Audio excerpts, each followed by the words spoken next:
Hey, I'm Sue from Garden Moxie. Welcome to my garden. I am dreading telling you the news that I have for today. So I was in the garden a few days ago and discovered that I have box moth.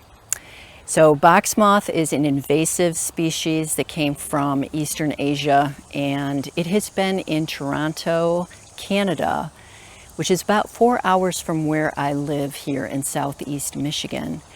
And it's been there since about 2018. Unfortunately, I knew that eventually that pest would make its way here, and this summer it has.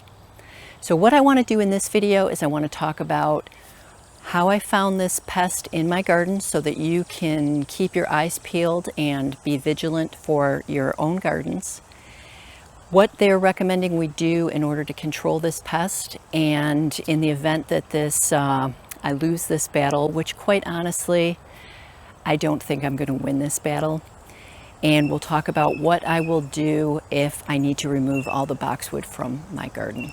So let me turn the camera around and we can go ahead and start telling the story of box moth in Garden Moxie's garden. So about 5 days ago now, I was in the garden, and this is the boxwood that alerted me that I had a problem. I was looking at the boxwood and I noticed that it looked, it looked a little strange.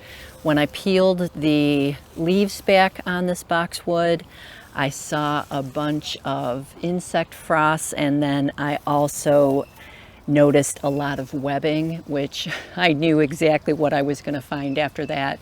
And what I found were the box moth caterpillars, and they had there were so many of them, and they were munching away on this boxwood. I mean, you can see just how damaged this boxwood is. All right, so in this area of the garden, I've got 10 winter gem boxwoods that are, spaced up and down this border.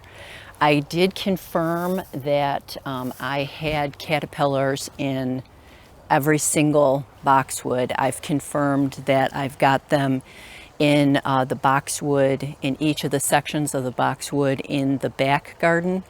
I also confirmed that I have them in the front garden. So they're going to be in all the boxwood, and it doesn't appear to matter at all what variety of boxwoods. All of them have the boxwood moth. So the way that this pest is controlled is to use, they've got recommendations for all kinds of insecticides. You guys know I am not a very big believer in spraying the garden. I don't even want to spray the BT, but I do know that the BT is going to be safe. And so I needed to look inside of myself and decide how much I wanted to fight this pest, and what I was going to do. And I'm going to tell you that it's tempting sometimes when you're facing the fact that your entire garden could disappear after you've spent so many years building it. It is a bit of a daunting thought, but I also know that the reason why I garden is because I love all of the beauty of God's creation here, and what I don't want to do is end up killing things in addition to the caterpillars that are the invasive pest. So I'm going to be, I did try this BT, which is a biologic insecticide, and it's a naturally occurring thing that is in the soil, and when the caterpillars ingest it, it basically does something to their stomachs and they'll end up starving. I did already use my first application, and I've gone through and I've looked at this plant, and it looks like the caterpillars have died. The problem that I have is that this starts off as a moth, which obviously can fly all over the place, and then they lay eggs. They've got multiple egg laying seasons through the season. So this is a serious pest. All right, so after my first application of BT, I learned a couple of things. So you can get it's less expensive to buy it in a concentrated form that you can either mix with one of these sprayers, or you can also put it in a dial sprayer that you attach to the hose.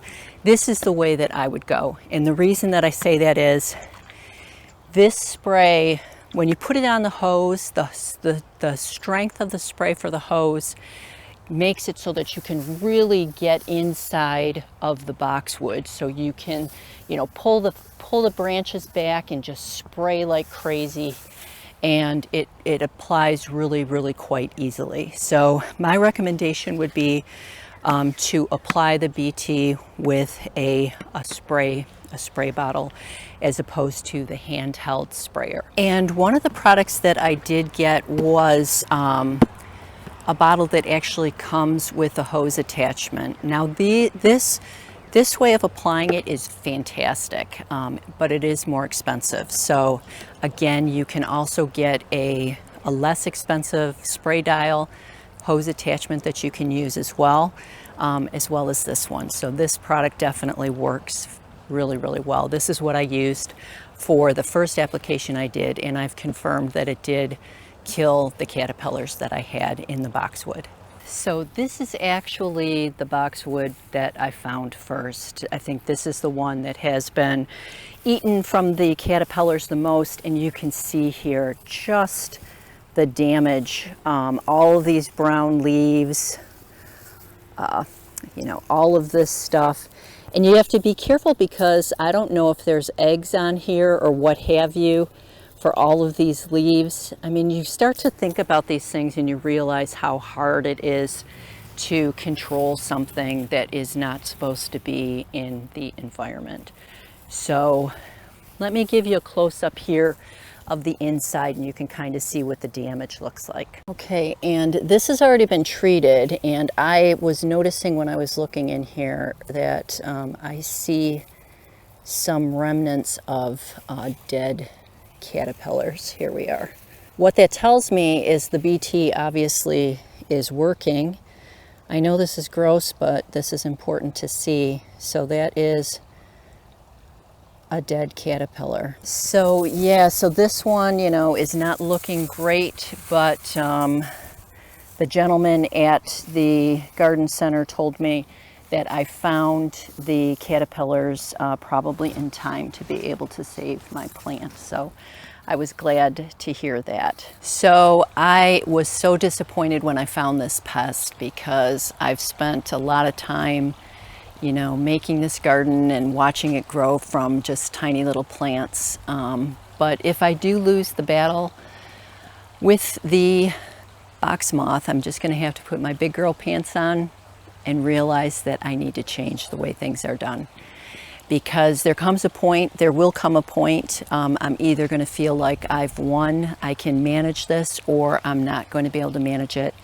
And at that point, I'm gonna have to look at redesigning things, taking out the boxwood, probably making a different type of design back here. But I'm gonna cross that bridge when we get to it. I remember my father always telling me, each day has enough trouble for itself. Don't start thinking too far ahead. So I think I'm gonna take his advice. That's it for this video, friends, and I'll see you in the next one. Anywhere, feel like